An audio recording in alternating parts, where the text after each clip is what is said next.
देखो अब मैं क्या करता हम का कहते ना प्रदीप भाई, हाँ बोलो। हम अपने उम्र में बहुत घूमे। कहाँ कहाँ घूमे? अरे बहुत, अब कहाँ कहाँ बताई दी तुका, बनारस, कानपुर, लखनऊ, दिल्ली, गोंडा, बलरामपुर, तुलसीपुर, पचपरवा और बैसड़ी, वहाँ सिद्धार्थनगर, अरे निकल गए, मनोज भाई सूरतगढ़। चाहे जोन तो कहा पतले लोग इतना तो ना घूमे तो हमारे उतना ना घूमे आओ। कहाँ कहाँ घूमे तू बताओ। अब गिने पे तो बहुत चुका ही हो तू। हाँ तो गिनाओ। गिनाई दी। हाँ गिनाई दो।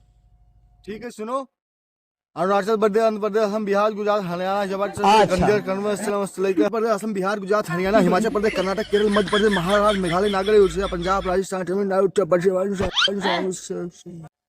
भाई जो मैं सुना हूँ तू भी सुना है। हाँ भाई भाई आंध्र प्रदेश के बाद क्या बोला था? मेघालय, डालय, कर्नाटक, केरल, मध्य प्रदेश, लंड प्रदेश।